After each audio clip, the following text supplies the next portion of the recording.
acara pertama kita Sony dari Salesforce. Kalau ada yang belum kenal ya kenalan aja dulu. Sama juga kalau ada yang belum kenalan teman-teman TV-nya kenalan dulu. Kalau bisa yang sekantor dipisah. Kalian tidak kalau kenal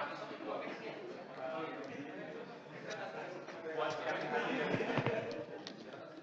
tadi minggu lalu, bulan lalu itu pasti udah tahu kenapa salah satu alasan saya ada yang Bandung Jaya, yaitu buat supaya teman-teman sini yang belum kenal jadi kenal, dan yang kenal ya kalau bisa jauh-jauhan lah. Ya.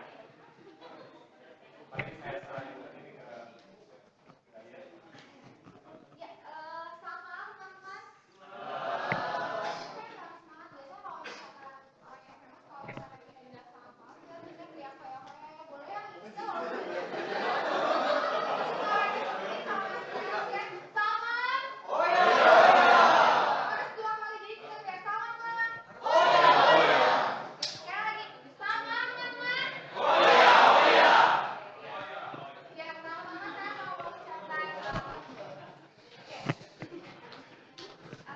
Ya, pertama-tama saya mau mengucapkan kedengarannya suara saya.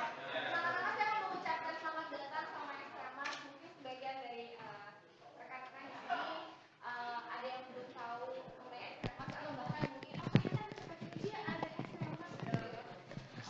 Apa gitu ya, mungkin belum tahu gitu sebelumnya. Pertama-tama saya mau menjelaskan sedikit aja sih sebenarnya Ekstrema ini perusahaan digital IT dari Singapura. Yang kebetulan kita juga punya development center di sini. Dan di sini sendiri kita sudah berdiri hampir 2 tahun dan kebetulan sudah memiliki 120 karyawan. Uh, Ya, kita juga baru pindah sih ke sini. Jadi saya senang banget baru pindah ke sini terus dapat kedatangan tamu-tamu yang keren-keren banget dari Bandung JS. Mungkin bulan depan kita ada Scrum juga akan di sini. Jadi mungkin kalau ada teman-teman juga ikutan Bandung JS, ikutan Scrum, mungkin bulan depan kita akan ketemu lagi di sini. Pada dasarnya saya sangat senang sih kalau kedatangan sama berbagai macam digital community. Karena kita juga berharap karyawan kita juga bisa banyak belajar baik knowledge yang baru maupun diskusi mengenai teknologi-teknologi yang baru. Jadi saya nggak akan lama-lama juga, pokoknya intinya selamat datang dan mohon maaf kalau ada sedikit-sedikit kurang atau donatnya terlalu kecil gitu ya, sama kalau saya terlalu tipis mohon maaf. Tapi mudah-mudahan apa yang sudah kita siapkan berkenan buat teman-teman. Jadi selamat mengikuti acaranya. Terima kasih.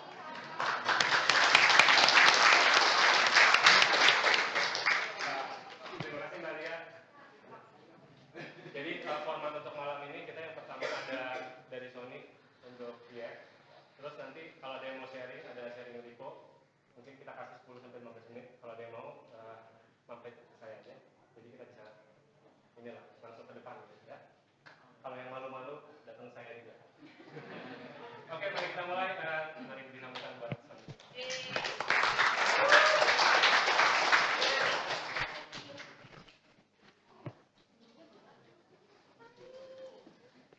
Bisa tampil? Belum.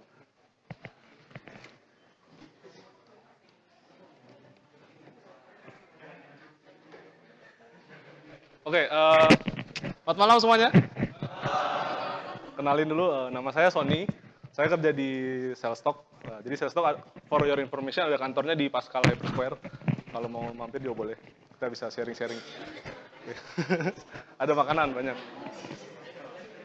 Belum nampil ya. Oke, mungkin sebelum mulai sambil nyoba-nyobain ini, ada yang udah familiar dengan React nggak? Atau udah pernah pakai React? Belum ya? Ya. Oke.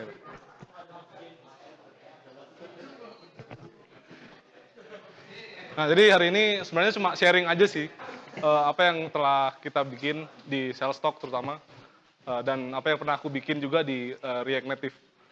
Nah, jadi tadi kan kita ngobrolnya tentang React ya. Nah, kenalin dulu deh. Tadi kan udah kenalan, nama saya Sony. Bisa diakses lewat GitHub atau lewat Twitter, mau nanya-nanya juga boleh. Ada beberapa repo di situ. Terus saya kerja sebagai front-end engineer yang megang React Native di Salesstock. Jadi kita Salesstock punya app Android dan iOS full React Native. di App Store dan di App Store dan Play Store. Oke. Jadi mulai aja dari awal ya perkenalan tuh. React Native ya. Kalau dilihat dari dokumentasinya ya, React Native itu adalah tools yang dibuat Facebook supaya kita bisa membuat aplikasi natif, baik itu iOS sama Android, dan juga bisa di-share kodenya antar platform. Jadi bisa mempercepat development proses. Yang biasanya kalau perusahaan bikin app, dia punya developer Android sama developer iOS terpisah. Nah, dengan adanya React Native kita bisa bisa sharing code antar platform Android sama iOS lewat JavaScript. Nah, terus kenapa sih harus pakai React Native gitu kan? Kenapa nggak pakai yang lain gitu, kayak misalnya yang baru ya Java biasa kan, atau Swift yang baru di iOS. Kenapa harus React Native gitu? Nah, yang pertama itu dari base-nya React. Jadi basically kalau kita ngoding, biasanya kan kita terbiasa dengan yang namanya imperatif gitu. Jadi kayak imperatif coding itu jadi kayak kita lebih instruksikan, misalnya kita punya state, kita mau ngoding berdasarkan kodenya kita itu akan berjalan sesuai dengan perintah kita gitu. Sedangkan kalau deklaratif, dia itu kita harus nentuin state. Jadi misalnya state A ke state B, misalnya notification, ada counter. Nah, kalau misalnya counternya bertambah, apa yang harus ditampilin, di rendernya apa. Sementara kalau imperatif, kita ngubah tampilan yang nomor yang ada di counter itu diubah jadi nomor yang baru. Sementara kalau deklaratif, kita bisa tentuin state-nya dari awal apa, terus state baru apa. Jadi counternya kita bisa atur sendiri sesuai keinginan kita. Nah, selanjutnya dulu. Oke. Nah, sekarang tuh kan kita tahu kan, siapa di sini yang background-nya web developer, mungkin angkat tangan bisa. Developer ya. Oke. Siapa yang mungkin native developer Android, iOS? Oke. Nah, mungkin saya cuma bikin gambaran aja sih bedanya ya. Kalau di web itu kan standarnya terbuka gitu. Jadi orang-orang bisa bikin open source library gampang banget, cepat banget. Baik itu dalam JavaScript ataupun ya lain CSS dan lain-lain. Sementara kalau native kan ya masing-masing di Java sendiri, di iOS sendiri gitu. Jadi untuk orang kalau mau share code ya lebih terbatas pada komunitasnya sendiri. Sementara kalau web itu lebih terbuka ke komunitas luas gitu. Nah, terus yang kedua adalah distribusinya. Kalau misalnya kita bikin web, kita tinggal deploy terus ya udah semua klien, customer kita bisa langsung dapat update terbaru nih. Jadi nggak perlu compile lagi, tinggal save, terus kita deploy, semuanya langsung dapat update terbaru.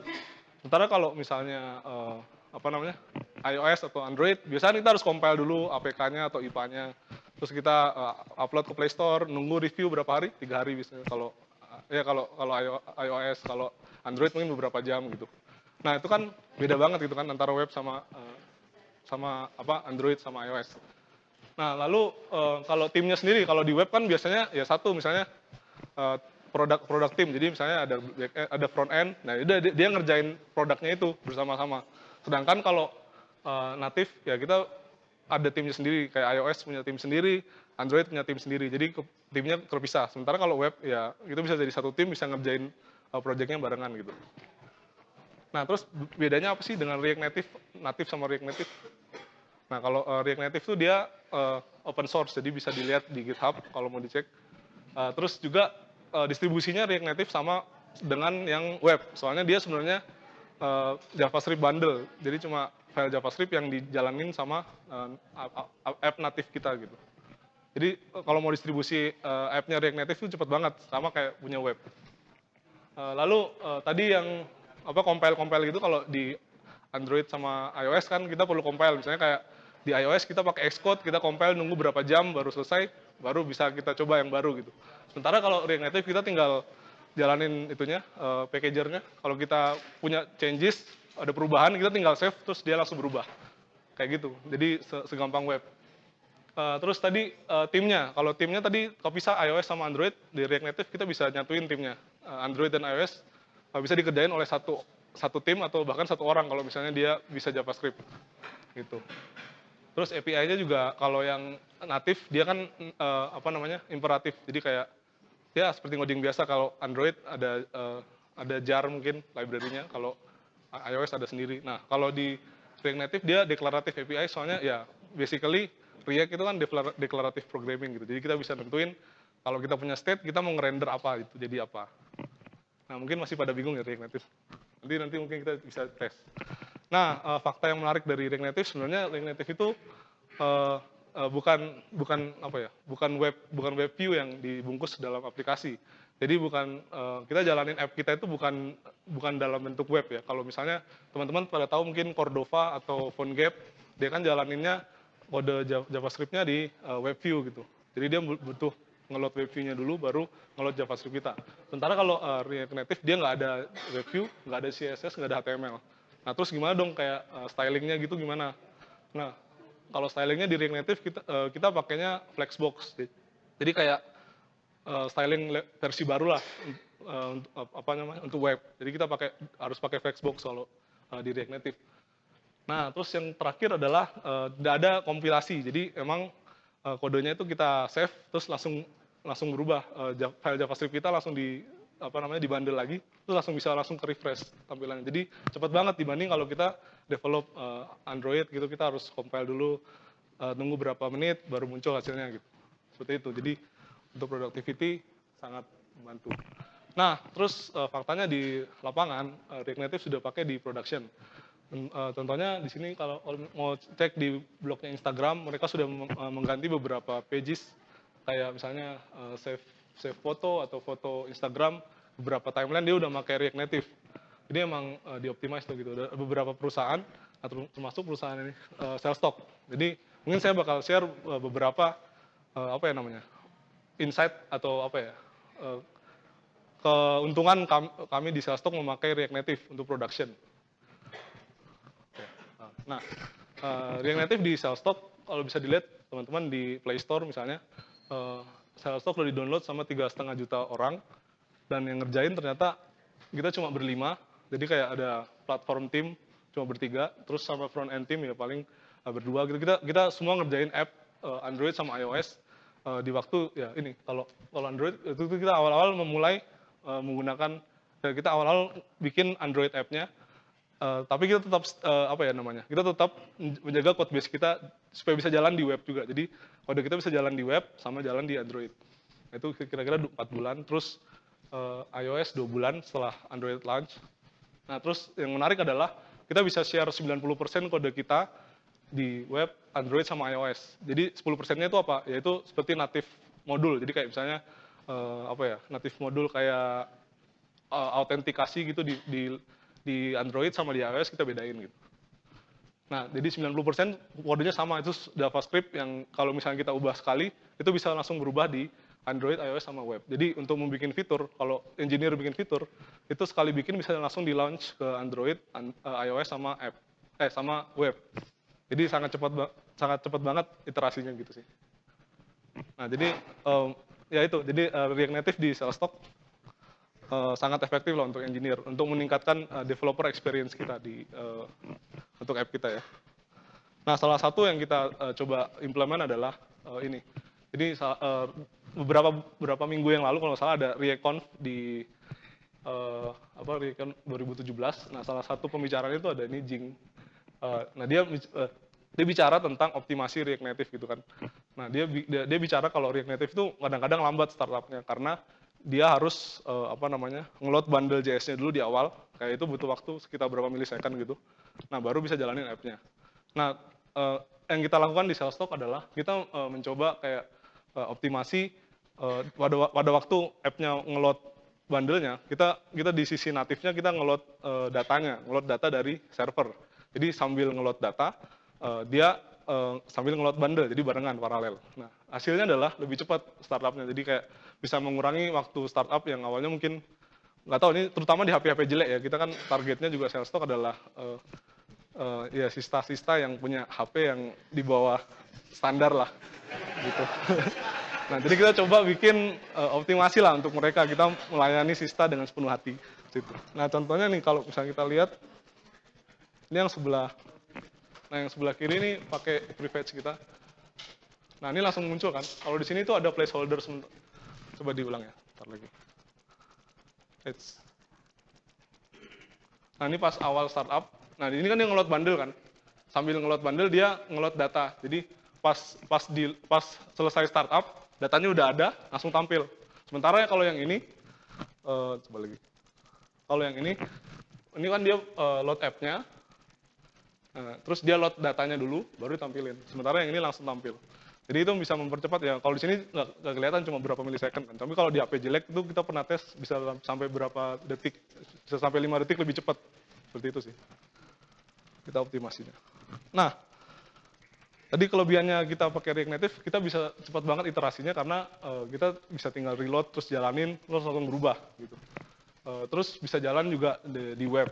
Nah, kita lagi coba eksperimen juga pakai eksponen. Jadi di mana kode kita itu ini develop on the cloud. Jadi kode kita itu ada di cloud, terus kita bisa tinggal edit filenya itu di cloud, terus langsung di-compile sama cloud, terus langsung jadi kita bisa lihat hasilnya gitu.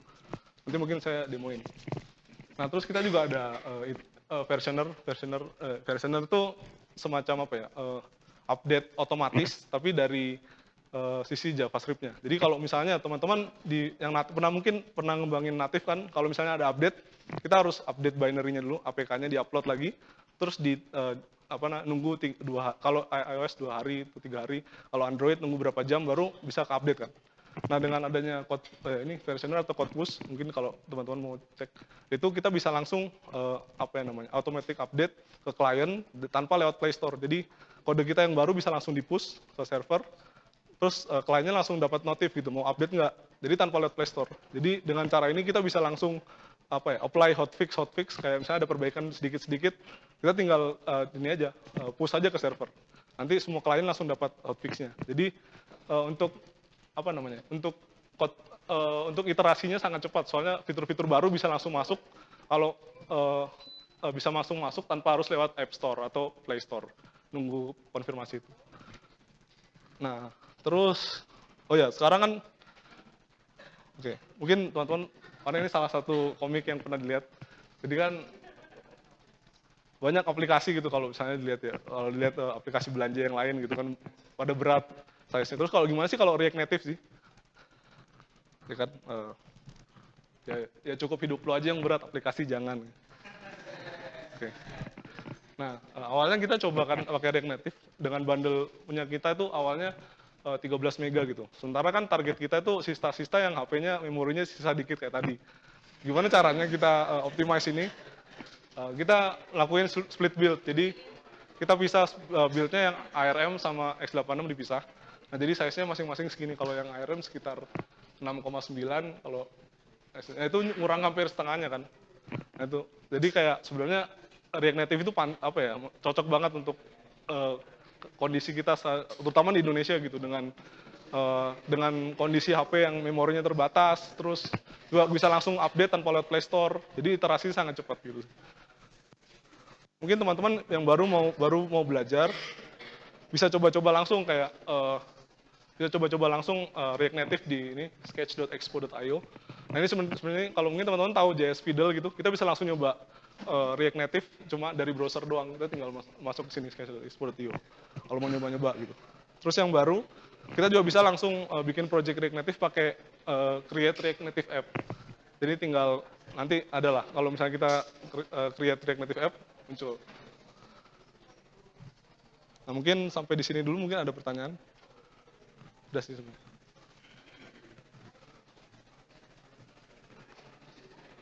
Mungkin ya silakan.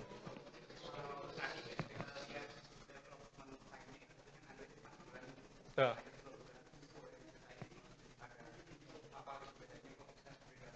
Oke, jadi awalnya di Salesforce sebelum kita bikin app, sebelum punya app, kita cuma nge-wrap aplikasi web kita di Cordova. Jadi cuma pakai Cordova Web View. Nah, terus kita lihat, ini pakai Cordova lelet banget ya, kayak nunggu kalau di HP yang lelet itu sampai 10 detik nggak muncul gitu. Nah, terus kita akhirnya mau coba improve kan ke React Native. Nah, transisi kita kan pakai code base-nya sama gitu, dari yang web terus Cordova terus ke React Native kan. Nah, yang sulit itu adalah kita harus combine stylingnya. Kalau di web dulu kita itu pakainya CSS. Sementara di React Native nggak support CSS. Jadi kita harus perlu stylingnya harus di refactor ulang. Jadi kita sebenarnya kan ya dibikin lagi gitulah, dibikin lagi tapi untuk khusus yang untuk React Native. Jadi kita bikin kalau sedikit aja ya kodenya mungkin kalau boleh. Enggak. CTO-nya di situ, Mak. CTO-nya di situ. Eh,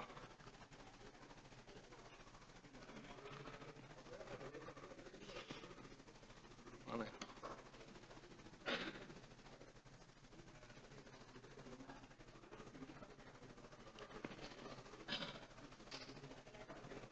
Eh, eh,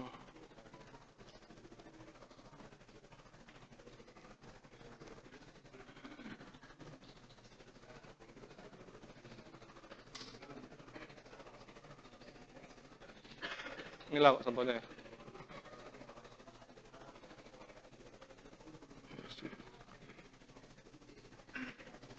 Ini contohnya kan apa namanya, page spinner lah, biasa loader biasa kan. Kalau di web, nah kita masih pakai CSS soalnya udah terlanjur dibikin stylingnya CSS. Nah sementara nah jadi sebenarnya dipisah sama ini doang. Kalau di web stylingnya dia pakai CSS. Kalau di React Native kita pakai Flexbox. Jadi sini kita pakai Flexbox. Nah tapi yang menarik adalah view-nya sama-sama cuma ini. Jadi view-nya satu cuma ini doang. Bisa di-share di web sama di Android sama di iOS. Jadi kayak misalnya kita mau ubah ini teksnya, kalau kita ubah langsung berubah di web, di iOS sama di Android. Ya, terus, nah contohnya tadi kalau eksponen, nah ini mungkin saya demo dikit yang apa namanya app kita yang di cloud. Jadi ini sebenarnya kodenya ada di cloud. Saya login ini misalnya pakai apa namanya, pakai FTP gitu ke cloudnya. Nah sebenarnya kalau kita ini tinggal jalanin komennya dari cloudnya. Nah, kita pakai DevBox namanya tadi yang di develop di cloud kan. Nah kalau kita jadi kita tinggal scan di sini harusnya. Scan.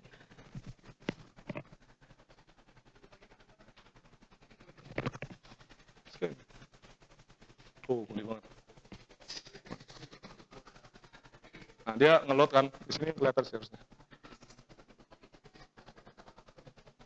Oke. Nah dia ngeload kodenya, terus langsung jalan kan. Nah nih misalnya ini kan hello kan, kita mau ngubah misalnya di sini ini cloud, kita edit aja di sini. Sorry masih. Misalnya kita mau ubah ini kan. Ini editnya langsung di cloud nih, edit. Nih. Kita mau edit tadi yang mana ke hello. Nah ini kan, bukan. Save. Nah, harusnya dia ngelot. Oh, ngelot kan. Jadi kita tinggal save langsung ngelot ulang di HP kita. Gitu sih. Jadi kita ganti nggak ya? Oh masih hello. Mana ya hello? Oh ini berarti belum jalan ini. Mungkin fail sih. Ya udah, pokoknya intinya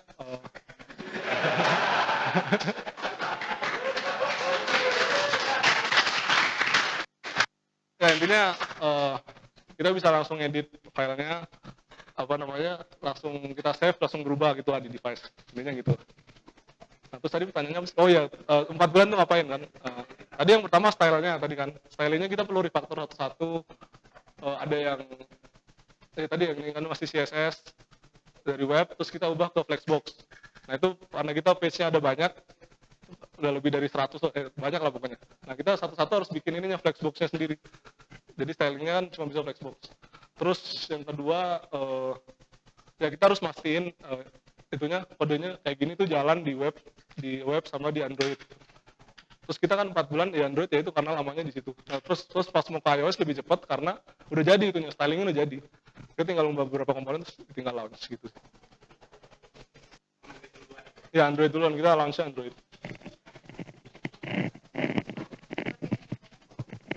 Mungkin ada pertanyaan lain?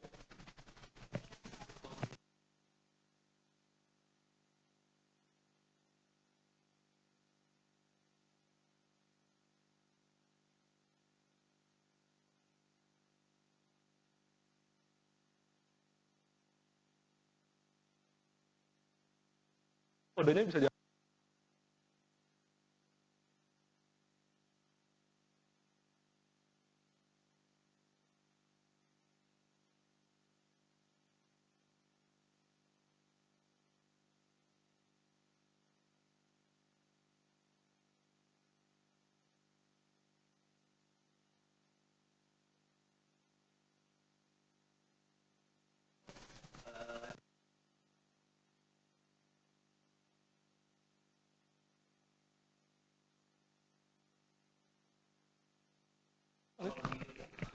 Ini sama, ini ada platform.os. Kalau else-nya kan ini Android sama iOS dapatnya kayak gitu sih. Cuma dipisah if else. Terus ya ini view-nya sama. View-nya jalan di tiga-tiganya, di web, Android sama iOS. Nggak ada masalah terkait platform gitu. Karena dulu beda UI komponen.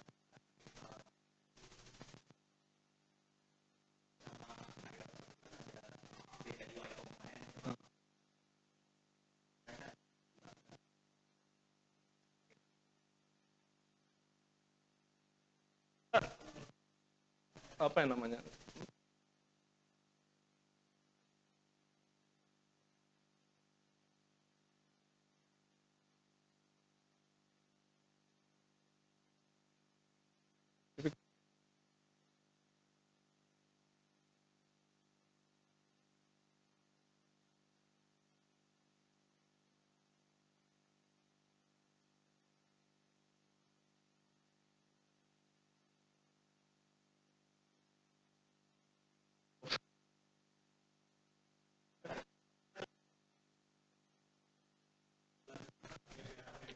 Oh ya, kalau di Shellstock backend-nya kita core-nya masih pakai Scala.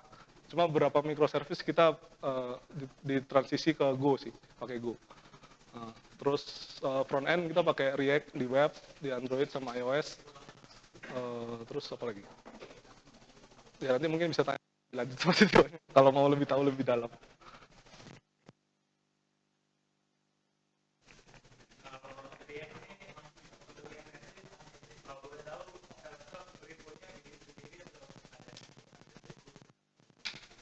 Bikin sendiri sih. Ya, kayak gini. Oh, sebenarnya kita ada sih, tapi untuk web sih. Jadi kayak kita namanya SSI tadi, SSI create app. Nah itu nanti dia ngeluarin web. Cuma kan kita untuk app kita ya cuma satu repo doang untuk app mobile app itu cuma satu. Tapi untuk web kan kita banyak kayak misalnya untuk warehouse kita bisa bikin app React web untuk web kayak gitu-gitu CLI-nya. Tapi untuk yang native belum sih. Soalnya kita produk yang native baru yang di iOS yang apa namanya? Shellstock app di iOS sama di Android. Baru itu.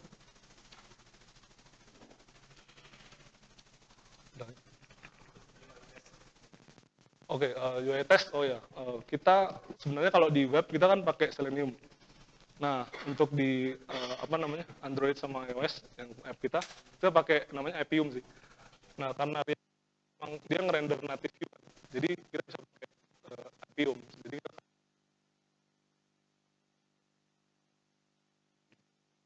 Jadi otomatis bikin case.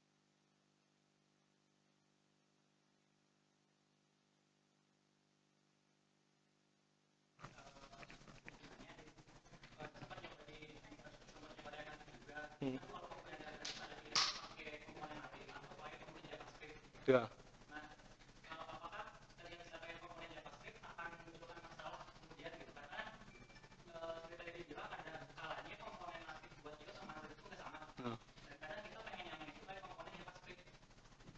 Iya, terus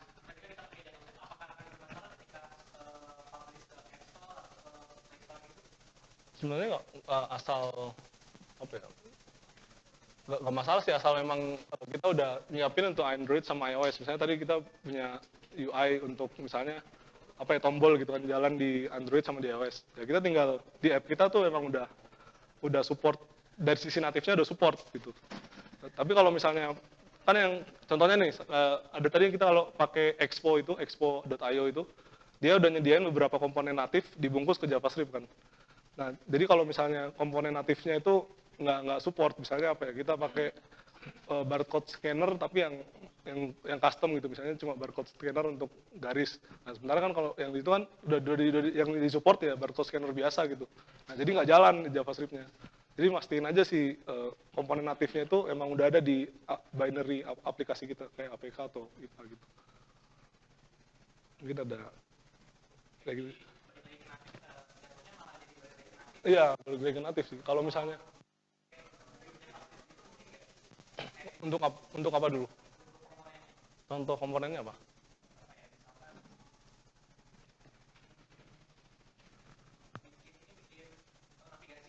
Oh, navigasi. Nah, kalau navigasi ada beberapa kalau di GitHub ya, kalau misalnya sempat explore tuh ada beberapa yang emang full JavaScript tuh bisa. Jadi dia pakai transisinya itu dia JavaScript, apa ya namanya? Kalau di React Native namanya animated JavaScript. Nah, itu bisa, tapi dia kayak ya niru natif, padahal bukan natif itu. Dia cuma menirukan natif.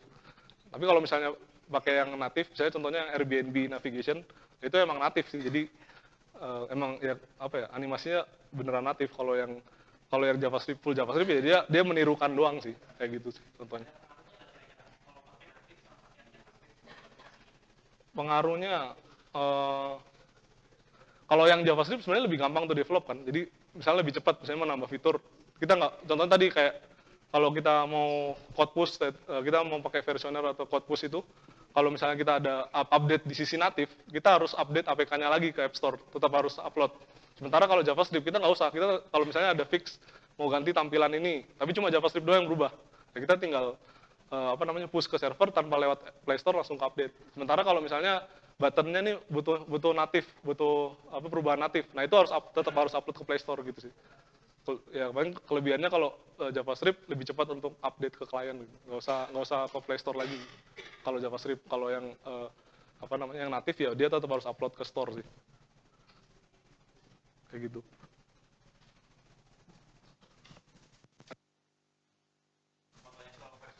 Oh ya. Karena ada masalahnya sama Kotlin soalnya kan dari Apple juga kan dia strict banget soal review aplikasinya. Sedangkan yang kalau Kotlin itu langsung nge-push update yang dari kita ubah kan langsung dari server Microsoft-nya kan. Karena ada masalah kan kalau Android kan rada rendang lah soal review gitu. Sedangkan dari Apple kan sekarang dia bilang harus ada strict, nggak boleh ada perubahan fungsional sama sekali. Ya. Oke. Sebenarnya kita kita nggak pakai code push, kita bikin sendiri in-house. Jadi kalau yang code push kan dia pakai versi pakai Azure kan gitu kan, pakai punya Microsoft. Kalau ini kita ambil kodenya kan open source kan, ambil kodenya arahin ke server kita ke AWS S3 gitu. Jadi kalau dari server nggak masalah. Terus yang kedua, kalau dari masalah itu App Store ya. Nah sebenarnya nggak ada masalah sih pas kita upload, jadi kan mereka review terus ya jalan aja.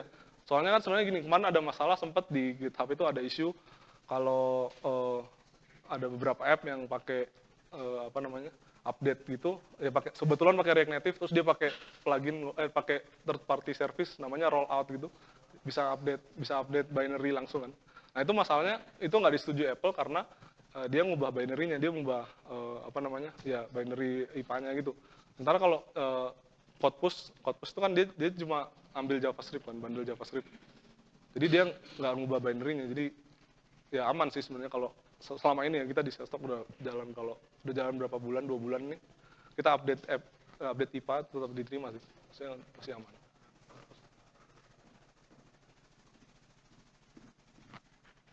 Ini ada pertanyaan lagi? Kalau di kami kebetulan kita bikin sisi komponen di nanti modul. Terus bikin juga di JS-nya. Itu kita kan bridging ya. Ya, bridging. Kira-kira kalau Salesforce bikin tesnya kayak gimana sih kalau misalnya ada komponen kayak gitu? Oh, bridging. JS-nya satu setengah nanti. Sebenarnya kalau kita kalau bridge gitu ya kita tes asal jalan aja fiturnya sih. Terus yang kedua kan kita pasang fabric untuk ngedetek crash gitu. Jadi sebenarnya kita develop, terus kalau misalnya udah oke nih, udah jalan fiturnya, dites sama QA, nanti ada QA. Nah terus kalau udah di production, sebenarnya kita langsung di production, terus kita lihat di fabric itu ada crash nggak yang related sama ini.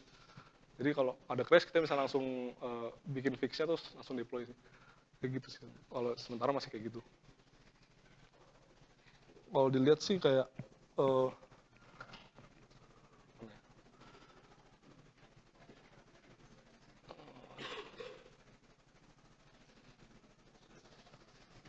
Fabric. Nah, ada yang lain lagi?